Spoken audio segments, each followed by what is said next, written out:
ہر بندہ کہتا ہے خوف خدا بندے میں ہونا چاہیے، لیکن بھائی کیا کام کرے ہمارے دل میں خوف خدا پیدا ہو جائے؟ میں وہ اسباب عرض کروں گا کہ کون سے بندہ اسباب پیدا کرے کہ انسان کے دل میں خوف پیدا ہوگا۔ اگر کوئی کہتا ہے میرے اندر اللہ کا خوف ہے تو کچھ نشانیاں میں عرض کروں گا، وہ نشانیاں سے آپ دیکھ لیں کہ آپ کے دل میں خوف ہے کہ نہیں ہے۔ آپ غور کریں، پوری قوم ایک طرف ہے، نمرود بادشاہ ایک طرف ہے، لیکن حضرت ابراہیم علیہ السلام تنے تنہا کھڑے ہیں، فرمایا میں تمہارے معبودوں سے نہیں ڈرتا۔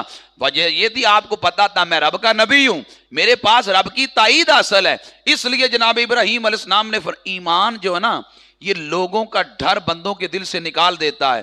وہ کسی نے کہا تھا اللہ سے ڈرنا یہ لوگوں سے نہ ڈرنے کا علاج ہے، جو رب سے ڈرتا ہے نا وہ بندوں سے نہیں ڈرتا۔ اب آپ غور کریں اس پہ، حضرت موسیٰ علیہ السلام جب فرعون کے پاس آتے ہیں، فرعون اپنے بڑے بڑے جادوگر بلاتا ہے اور جادوگر فرعون کے ساتھ آ کے کھڑے ہو جاتے ہیں۔ حضرت موسیٰ علیہ السلام جب کو آ کے کہتے ہیں کہ آپ نے جو دکھانا ہے وہ دکھائیں یا ہم دکھائیں؟ اللہ کو یہ ادب پسند آ گیا، موسیٰ علیہ السلام فرمانے لگے تم دکھاؤ۔ انہوں نے اپنی رسیاں ڈالیں، وہ سانپ بن کے چلنے لگے۔ حضرت موسیٰ علیہ السلام نے اپنا عصا پھینکا، وہ سارے ان کی رسیوں کو کھا گیا۔ جتنے جادوگر تھے حضرت موسیٰ علیہ السلام پر ایمان لے آئے، کلمہ پڑھ لیا۔ فرعون کہنے لگا اچھا یہ تمہارا بڑا تھا، یعنی اسی نے تمہیں کچھ جادو سکھا دیا اور کچھ جادو کے ذریعے تم پر غلبہ پا لیا، یہ مجھے ذلیل کرنے کی سازش تھی۔ لو میں تمہارے ٹانگیں بھی کاٹوں گا، ہاتھ بھی کاٹوں گا، تمہیں سولی پہ چڑھاؤں گا۔ وہ جادوگر 2 منٹ پہلے جو فرعون سے ڈر رہے کلمہ پڑھا، فرعون نے کہا تمہیں سولی چڑھاؤں گا، وہ ایمان والے جادوگر ایمان لاتے دل سے خوف نکل گیا، کہنے لگے تو جو کرنا کر لے، ہم نے ایمان نہیں چھوڑنا، ہم ایمان پہ قائم ہیں۔ یار ابھی 2 منٹ پہلے تو فرعون کا خوف تھا، لیکن جب رب کا خوف کلمہ پڑھ کے آیا، رب کا خوف دل میں آیا، پھر بڑے بڑے بادشاہوں کا خوف بھی دل سے نکل گیا۔ اس لیے انسان کے دل کے اندر اللہ کا خوف ہونا یہ بڑا ضروری ہے۔ بھئی خوف خدا کی کچھ علامات ہیں، اگر وہ علامات بندہ دیکھے تو بندہ جان جائے گا میرے دل میں اللہ کا خوف ہے کہ نہیں۔ خوف خدا کی پہلی علامت، انسان حرام سے بچتا ہوگا۔ اگر کوئی بندہ حرام سے نہیں بچتا، وہ سمجھے کہ اس کے دل کے اندر خوف خدا نہیں ہے۔ میرے آقا صلی اللہ علیہ وسلم تو ارشاد فرماتے ہیں جس نے 10 درہم کا کپڑا پہنا، 9 محنت اور حلال کے تھے، 1 حرام کا تھا، وہ 10 درہم کا کپڑا پہن کے جتنی نمازیں پڑھیں گا اللہ ایک بھی نماز قبول نہیں کرے گا۔ اگر کوئی بندہ حرام کھاتا ہے اس بندے کے دل میں اللہ کا خوف نہیں ہے۔ نمبر 2، اگر کوئی بندہ سود کھاتا ہے اس بندے کے دل میں اللہ کا خوف نہیں ہے۔ میرے آقا علیہ السلام نے تو کہا تھا سود کا 1 لقمہ کھانا اپنی ماں سے 36 بار زنا کرنے کے مترادف ہے۔ اگر اللہ کا خوف ہوتا اس کی روح کانپ جاتی، وہ کبھی بھی لقمہ حرام اور سود کی جانب نہ بڑھتا۔ اور نمبر 3، خوف خدا کی علامت بد نظری سے بچنا ہے۔ اگر کوئی ہر وقت اپنی نظر کو گندا رکھتا ہے وہ سمجھ لے میرے دل میں اللہ کا خوف نہیں ہے۔ اگر اللہ کا خوف ہوتا میں ہر وقت اپنی نظر کو گندا ناپاک نہ کرتا۔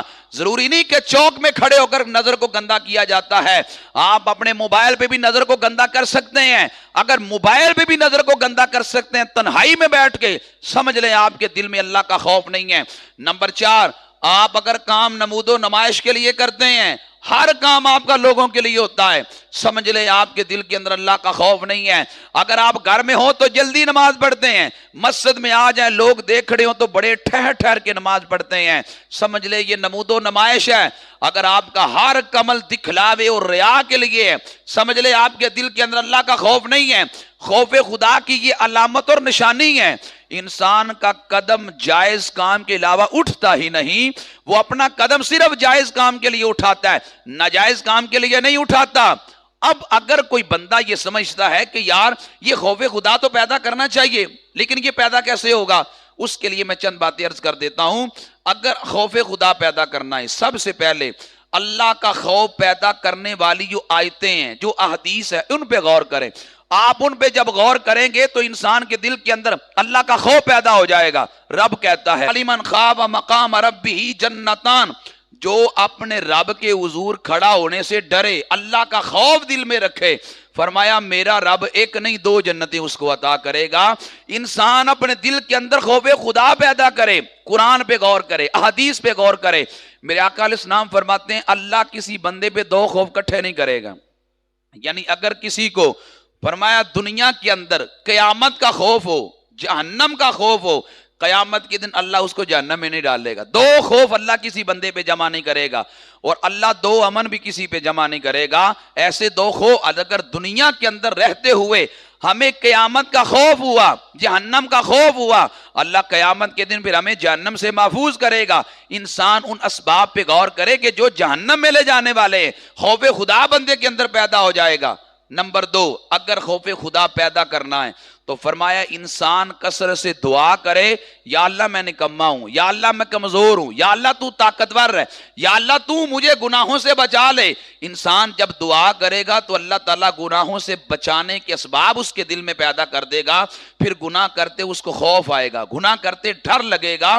تو اپنے دل کے اندر خوف خدا پیدا کرنے کے لیے انسان کو دعا کرنی چاہیے۔ نمبر تین، انسان جہنم کی عذاب پہ غور کرے تو بھی اس کے دل کے اندر خوف خدا پیدا ہو جائے گا۔ میرے آقا علیہ السلام فرماتے جہنم کا جو ادنا عذاب ہے وہ یہ ہے کہ کسی کو آگ کی جوتی پہنائی جائے تو دماغ اس کا پگھل جائے۔ فرمایا یہ جہنم کا ادنا عذاب ہے۔ میرے آقا علیہ السلام فرماتے ہیں 1000 سال تک جہنم کو جلایا گیا، آگ کو جلایا گیا۔ فرمایا 1 سال جب جہنم کی آگ کو جلایا گیا وہ سرخ ہو گئی، پھر 1000 سال جہنم کی آگ کو جلایا گیا وہ سفید ہو گئی۔ فرمایا پھر 1000 سال جہنم کی آگ کو جلایا گیا وہ سیاہ ہو گئی۔ فرمایا اب جہنم کی آگ بہت سیاہ ہے کہ جو اتنی تپی ہوئی ہے۔ میرے آقا علیہ السلام فرماتے ہیں جب جہنمی کو جہنم میں ڈالا جائے گا وہ جل کے کوئلہ ہو جائے گا، یہ جہنم میں حال بنے گا۔ تو جہنم کی عذاب پہ جو بندہ غور کرے تو انسان کے دل کے اندر بھی اللہ کا خوف پیدا ہوتا ہے۔ تو جناب ابراہیم علیہ السلام کے سامنے پوری قوم خلاف پہ کھڑی ہے، آپ تنہا باطل قوتوں کے سامنے کھڑے ہیں، اور آپ فرماتے ہیں میں نہیں ڈرتا تمہارے معبودوں سے، میں اپنے رب سے ڈرتا ہوں۔ جو اپنے رب سے ڈرتا ہے وہ لوگوں سے نہیں ڈرتا۔ انسان کو اپنے دل کے اندر رب کا خوف رکھنا چاہیے۔ جب رب کا خوف ہوگا تو پھر کسی پہ ظلم نہیں کرے گا، کسی کے ساتھ زیادتی نہیں کرے گا، کسی کا سے قرضہ لے کر ناجائز قبضہ نہیں کر جائے گا، کسی کے پلاٹ پہ قبضہ نہیں کرے گا۔ اللہ کا خوف دل میں ہوگا، نہ کم تولے گا نہ کم ماپے گا۔ اللہ کا خوف دل میں ہوگا، وہ کسی کے مال پہ ناجائز قبضہ نہیں کرے گا۔ اللہ کا خوف دل میں ہوگا، وہ اپنے حرام جگہوں میں نظر کو ڈالتے ہوئے ایک بار نہیں کئی بار سوچے گا، اس لیے کہ وہ کہے گا یار میں اپنے رب سے ڈرتا ہوں، میں نے جان اپنے رب کو دینی ہے، میں کیا منہ لے کے جاؤں گا اپنے رب کی بارگاہ میں۔ تو حضرت ابراہیم علیہ السلام نے فرمایا میں تمہارے معبودوں سے نہیں ڈرتا، تم شرک کرتے ہو، میں توحید بیان کرتا ہوں۔ فَأَيُّ الْفَرِيقَيْنِ أَحَقُّ بِالْأَمْنِ، فرمایا کون امن کا زیادہ مستحق ہے؟ اگر تم جانتے ہو تو یقیناً ایمان والے امن کے زیادہ مستحق ہیں۔ قیامت کے دن اللہ انہی کو امان دے گا، اللہ انہی کو جنت دے گا جن کے دل میں ایمان ہے۔ یہاں تک میرے آقا علیہ السلام فرماتے ہیں جن کے دل میں رائی کے دانے کے برابر بھی ایمان ہے اللہ بالآخر ان کو جنت عطا کرے گا۔ رائی کے دانے کے برابر بھی ایمان ہوگا نا، وہ بھی قیامت کے دن اپنی عملوں کی سزا بھگت کے جنت میں چلے جائیں گے، اور خدا نخواستہ کسی کے پاس ایمان کی دولت ہوئی نہ، پھر وہ قیامت کے دن کیا کرے گا؟ اس لیے انسان کو اپنے دل کے اندر خوف خدا پیدا کرنا بڑا ضروری ہے۔